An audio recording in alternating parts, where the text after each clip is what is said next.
She was simply riding her bicycle, planning to buy some things from a nearby town, when she was suddenly stopped by German soldiers who asked her to help push their vehicle. With no other choice, she obediently followed the soldiers' request, but what she never expected was that this moment would lead her to meet the most important person in her life. With just one glance, Helena's heart was completely captivated by the handsome German soldiers standing before her. But knowing her country was at war with Germany, Helena felt hesitant about this sudden love. Even more troubling, the handsome soldier didn't seem to notice the plain-looking Helena at all. Watching the German soldier walk away, a wave of helpless disappointment washed over her. Helpless, Helena channeled all her disappointment into pushing the vehicle with greater effort. But a few nights later, the same handsome German soldier unexpectedly appeared before her once again, and it seemed that he recognized Helena as the girl who had helped push the vehicle. As soon as the soldier entered the room, Helena immediately began fixing her hair and makeup in front of the mirror, trying every way to present her best self to him. Just then, the soldier suddenly spoke from behind her. Helena slowly turned to face him, and in that moment of eye contact, it seemed she had entered the soldier's heart as well. In the days that followed, Helena often saw the soldier appear near her. Just as she thought something might happen between them, she heard from others that the soldier was about to leave the hospital to work at a concentration camp. After much thought, and with her extensive nursing experience, Helena made a significant decision. Ignoring her family's objections, she resolutely applied to work at the concentration camp. And so, driven by love, Helena came to this hellish place known as the concentration camp. As soon as she entered the camp gates, she saw German soldiers executing Jewish prisoners, barbed wire everywhere, emaciated prisoners, and an overwhelming sense of suffocation were Helena's first impressions of the camp. But none of this mattered to her. She was here only to pursue her love. Dragging her suitcase, Helena slowly approached the German officer in charge of the camp. The cold officer briefly introduced her to the different areas of the camp.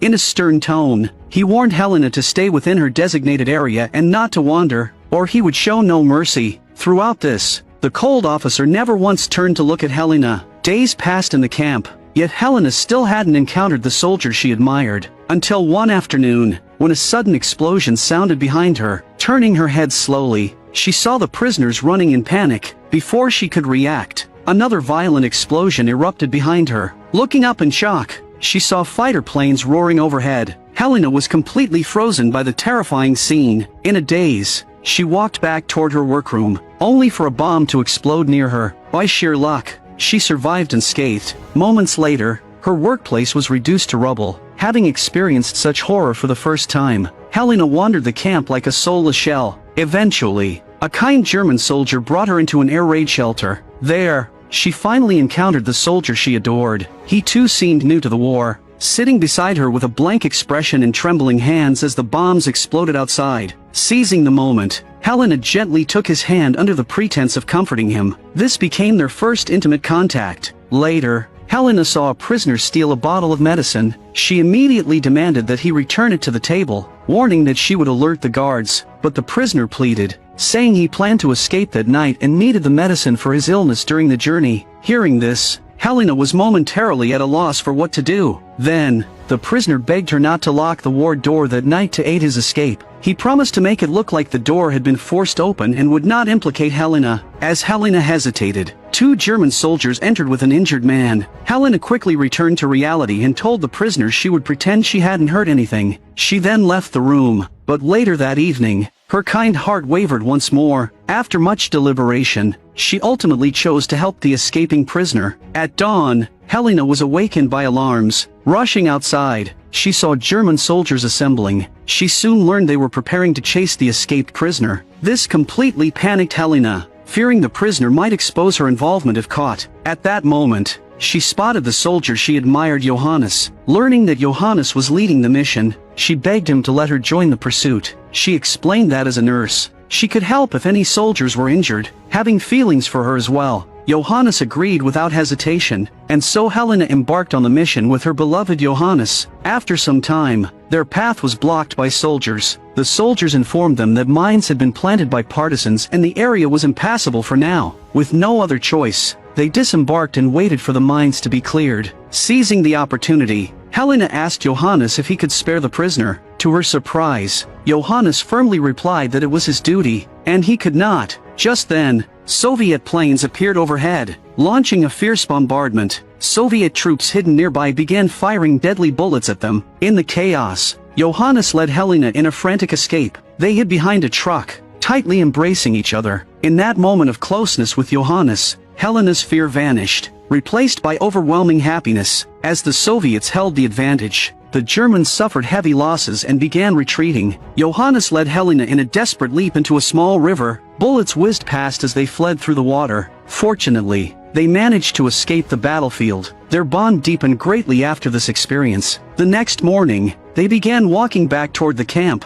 Not long into their journey, they came across an abandoned wooden cabin. Without hesitation, Helena kicked the door open, claiming she was too tired to continue. In truth, she wanted more time alone with Johannes. They stayed in the cabin from morning until dusk, but during all that time, Johannes lay on the bed with his back to Helena. Helena sat by the stove, quietly watching him. The entire day passed, and only at nightfall did the hungry Johannes finally get up. After a day of silence, they began chatting. Instead of returning to the camp immediately, they spent several days living in the abandoned cabin. Their mutual affection blossomed fully. They lived happily in the forest, as if the outside world's war no longer existed. One day, shots were suddenly fired from the woods. Helena realized that Johannes's camera might hold secrets. He never let her touch it, and grew serious whenever it was mentioned. That day, after Johannes left to fetch water, Helena immediately focused on the camera. After a moment's hesitation, she approached and opened it. What she saw horrified her. There were photos of an unknown girl, and brutal images of German soldiers slaughtering prisoners. Helena couldn't believe her beloved Johannes was both a deceitful lover and a killer. Furious, she threw the photos into the stove and burned them. Just then, Johannes, realizing he'd forgotten his camera, rushed back. Seeing the open camera case, he understood everything. Angrily, he demanded why Helena had touched his camera. Fuming, he donned his uniform and prepared to take Helena back to the camp. Blocking his path, Helena demanded an explanation. Before he could answer, gunfire erupted from the bushes. Johannes quickly grabbed Helena, and they fled the cabin in panic. It turned out the cabin belonged to hunters. Seeing German soldiers occupying it, they had fired shots to scare them away. After returning to the camp, Helena and Johannes remained estranged for days. She waited for him to explain the photos, but he never came. One afternoon, Helena heard commotion outside. Rushing out, she saw a woman surrounded by German soldiers. Crying in fear, Helena hurried over to ask what was happening, but the German officer sternly told her to mind her own duties. Helena had no choice but to get up and leave. Previously, Helena had been completely immersed in her love, paying no real attention to the concentration camp. Now, having calmed down, she finally began to carefully observe and explore the camp's secrets. She noticed that many prisoners entered a mysterious building every day, a building off limits to anyone without a permit. Ignoring the ban, she seized an opportunity to sneak around to the back window of that building. Peeking through the window, she saw only piles of clothes stacked inside. Nothing else was visible. The next morning, she directly questioned the German female doctor who worked in that mysterious building, asking, "What exactly do you do in there every day?"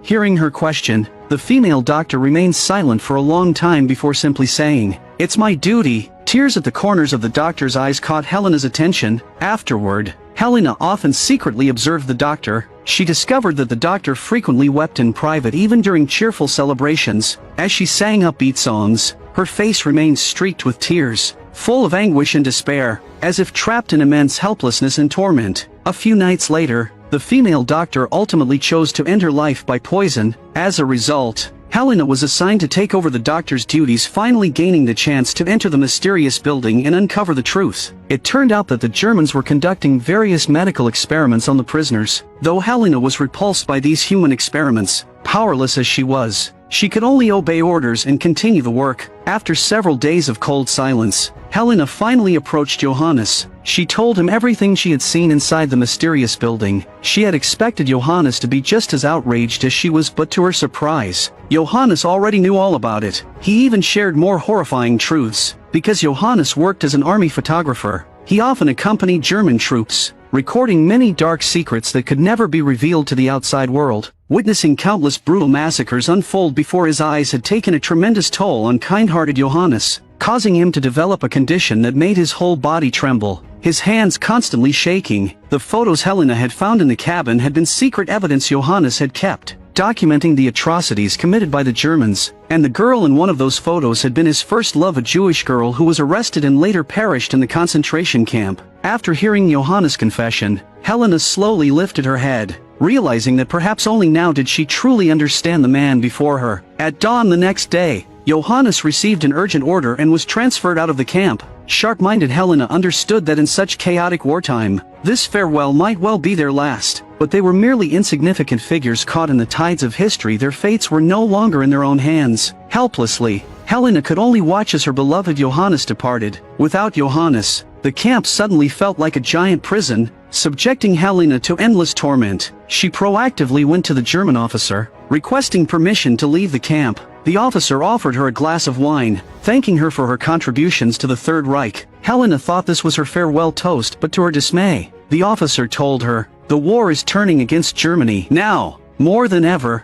we need everyone's efforts. I will not let any useful person leave this camp, not even myself." It was then Helena fully realized that from the moment she had volunteered to work here, she had been trapped in an invisible web. To leave now, the war would have to end, or she would have to become a useless corpse. Helpless, she continued performing the Germans' gruesome experiments day after day. Haunted by the despair on the prisoners' faces, time and again, she pulled out the photos Johannes had taken of her, recalling their sweet days together in the cabin. Though they had only spent a few short days there, those memories gave Helena the strength to carry on. Every day, new prisoners arrived every day. Lives ended, time slipped away in Helena's agonizing wait. Then, one day, among the prisoners marked for medical experiments, she suddenly saw a woman, her best friend's mother. Helena immediately rushed to the German officer, begging him to show mercy and release her friend's mother, but the cold-hearted officer was unmoved. In the end, though, he grudgingly agreed not to use Helena's friend's mother for the experiments. Though Helena couldn't save her outright, at least she had bought her some time. 3 months later, one afternoon, the officer received an urgent order. The front lines were collapsing. Clear the camp immediately. Clear meant burning all documents, murdering all prisoners, and destroying all evidence. The camp erupted into frantic activity. No longer working in secret, the Germans began slaughtering prisoners openly, rapidly reducing their numbers day and night. Gunfire and wailing filled the air. Chaos reigned. Seeing the carnage, Helena fell into deep silence. To protect her friend's mother, she secretly hid her in the interrogation room, one of the safest places, rarely used by the Germans. Then, seizing the chaos, Helena snuck into the German officer's office. She had once seen where he kept the safe key, and now she planned to steal sensitive documents and research data. But just as she opened the safe, footsteps approached. Panicked, Helena quickly returned the files, locked the safe, and hid the key on her person. She then sat calmly at the desk, pretending to wait to report to the officer, but the suspicious officer immediately demanded she hand over the safe key. Helena panicked inside, but forced herself to say she had never seen any key. Without another word, the officer ordered his men to check the safe. When they reported the key missing,